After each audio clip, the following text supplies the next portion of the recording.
Muito bem. Vamos falar agora sobre as propriedades dos compostos orgânicos, né? Porque é importante saber as propriedades, né? Para saber como é que isso tudo vai influenciar, por exemplo, no ponto de fusão das substâncias orgânicas, ok? Então, nós vamos começar aqui pela polaridade. Esse assunto é um assunto que vocês já viram no primeiro ano do ensino médio, a gente só vai dar uma revisada, ok? Então, olha só, polaridade. Eu tenho aqui duas moléculas. Eu tenho a molécula do metano, que é o CH4, e tenho a molécula do clorometano, que é o CH3Cl, ok?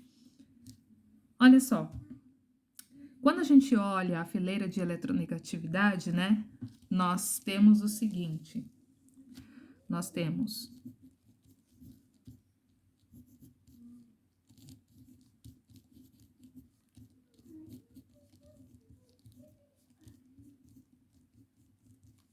isso daqui. Então, nós temos que o flúor, ele é mais eletronegativo do que o oxigênio, que é mais eletronegativo que o nitrogênio, que é mais que o cloro, e assim sucessivamente.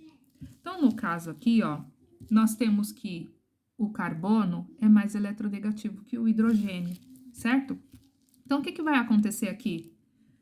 As ligações, o carbono, ele vai puxar os elétrons da ligação para ele, né? Então, as setas estão nesta direção.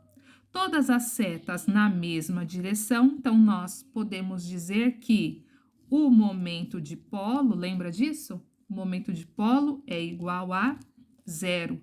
Toda vez que o momento de polo é igual a zero, porque aqui, ó, a soma dos vetores, como estão indo para um mesmo ponto, eles se anulam, ok? Então, toda vez que o momento dipolar é igual a zero, nós dizemos que essa substância é uma substância apolar, ou seja, ela não tem polo. Os elétrons dela estão distribuídos uniformemente ao redor de toda a molécula, ok?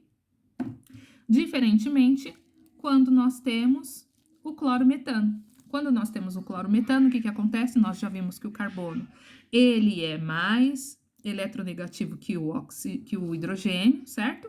Então, o que que vai acontecer?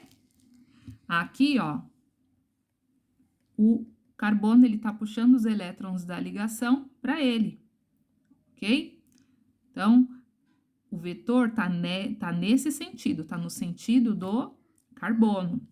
E aqui nós temos que o cloro, ele é mais eletronegativo que o carbono. Então, nós temos a soma dos vetores indo de baixo para cima, certo? Estão indo de baixo para cima. Então, esses vetores, eles estão se somando. Logo, eles não terão momento dipolar igual a zero. Vai ser diferente de zero. Toda vez que o momento dipolar é diferente de zero, nós dizemos que a molécula é polar. Ou seja, aqui em cima, onde nós temos o átomo de cloro, nós temos a parte que tem carga parcial negativa na molécula. E essas partes aqui, ó, abaixo onde nós temos o hidrogênio, os hidrogênios, terão carga parcial positiva. Então, essa molécula é uma molécula polar, ok? Muito bem. Agora que a gente já sabe um pouquinho, né, ou melhor, já revisou um pouquinho polaridade, vamos falar agora das forças intermoleculares. Como é que uma molécula se une a outra molécula, ok? É isso que nós queremos saber. Um átomo se une a outro átomo através da força intramolecular, que é a ligação química. No caso, por exemplo, aqui estamos falando especificamente da ligação covalente. Mas quando a gente fala da ligação que une uma molécula a outra molécula, a gente fala em forças intermoleculares, ok? E aqui nós veremos três tipos. Dipolo instantâneo, dipolo induzido, que também é conhecido como dispersões de London, ok? Dipolo, também conhecido como dipolo permanente. E ligações de hidrogênio ou pontes de hidrogênio, ok? Então, nós temos aqui dipolo instantâneo e dipolo induzido. Quando é que nós temos esse tipo de interação? Quando nós temos moléculas que são apolares, ok? Então, quando nós temos moléculas que são apolares, nós temos forças de polo instantâneo e de polo induzido. Como é que funciona isso? Olha só, nós temos aqui uma molécula de uma substância apolar qualquer, ok? Como eu falei para vocês, quando você tem uma molécula apolar, os elétrons, eles se espalham uniformemente, né, através da superfície da molécula. Acredita-se que em dado momento, o que acontece com essa molécula? Esses elétrons, eles se deslocam para um lado, deixando o outro lado deficiente em elétrons. Este lado para o qual os elétrons se deslocaram, nós dizemos que eles ficam com esse lado fica com carga parcial negativa, e o lado de onde esses elétrons fugiram fica com carga parcial positiva. Esta molécula que instantaneamente se transformou num dipolo, né, agora ela tem carga parcial negativa e positiva, ela vai se aproximar de outra molécula.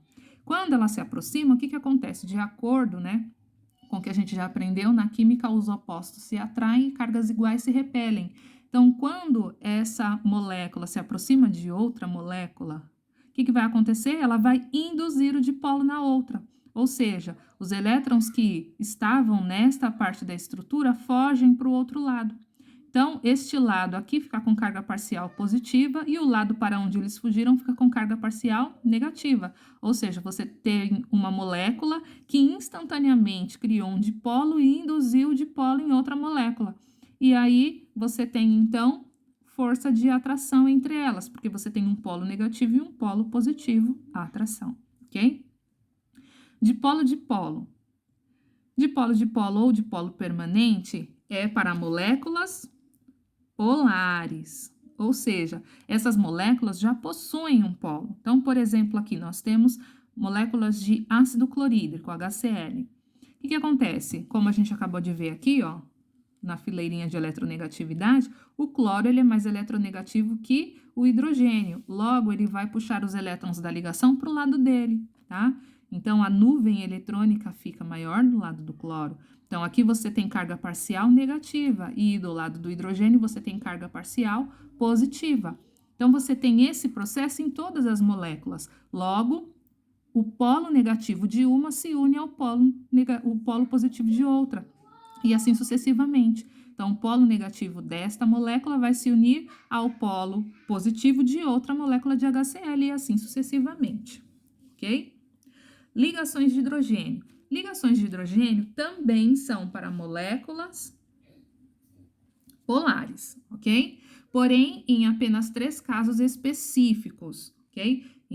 Quando é que ocorre, né, a ligação de hidrogênio? A ligação de hidrogênio, ela vai ocorrer quando você tem um átomo ou um íon com raio pequeno e que tenha alta eletronegatividade. Então, toda vez que você tem o hidrogênio ligado ao oxigênio, o hidrogênio ligado ao nitrogênio ou ao flúor, você sempre vai ter ligações de hidrogênio. Então, nós temos aqui, por exemplo, a molécula de água.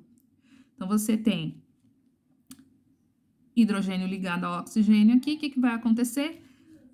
O oxigênio, ele é mais eletronegativo, certo? Então, você vai ter carga parcial negativa aqui no oxigênio e carga parcial positiva nos hidrogênios. Então, olha, esse oxigênio vai formar com o hidrogênio de outra molécula, eles se ligarão por pontes de hidrogênio, ok? Das 3 forças, qual a mais intensa? A mais intensa seria a ligação de hidrogênio, tá? Então, ó, a intensidade aqui vai crescer de cima para baixo, ok? Tá? Então, dipolo instantâneo, dipolo induzido é a mais fraca, depois dela vem dipolo, e a mais forte seria ligações de hidrogênio, ok? Isso daqui vai influenciar no quê? Por exemplo, na temperatura de ebulição dos compostos orgânicos, ok? Solubilidade. Solubilidade, a gente não pode esquecer da frase, semelhante dissolve semelhante. Então, uma substância polar só pode ser dissolvida em outra substância polar. Uma substância apolar só será dissolvida em outra substância apolar, ok? Ponto de ebulição. Ponto de ebulição, uma das propriedades mais importantes, ok? Quanto maior for a massa molar do composto, maior vai ser o ponto de ebulição dele. Então, temos aqui, ó, 2 exemplos. O CH4, que é o metano, e o C2H6, que é o etano. O metano tem massa molar de 16 gramas por mol. E o etano tem massa molar de 30 gramas por mol. Olha a diferença. A temperatura de ebulição do metano, menos 161 graus Celsius, enquanto do etano, menos 89 graus Celsius. Ou seja, quanto maior a massa molar do composto, maior vai ser a temperatura de ebulição dele. Nós também podemos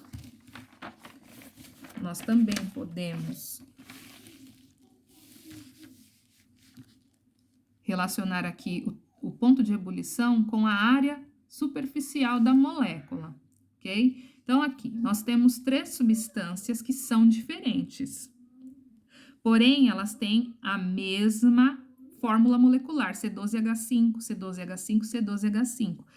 Tendo a mesma fórmula molecular, também terão a mesma massa molar, 72 gramas por mol, cada uma delas, mas são substâncias diferentes, né? Ó, 1, 2, 3, 4, 5, esse daqui é o pentano, esse daqui é o metilbutano e esse 2,2 de metilpropano, certo? O que está acontecendo aqui? Como é que eu vou saber qual delas tem a maior temperatura de ebulição ou qual tem a menor temperatura de ebulição?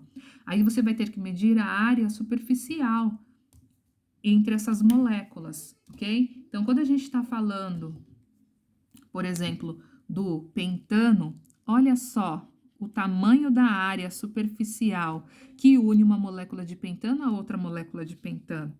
É muito maior do que a área que vai unir uma molécula de metilbutano com outra molécula de metilbutano, certo?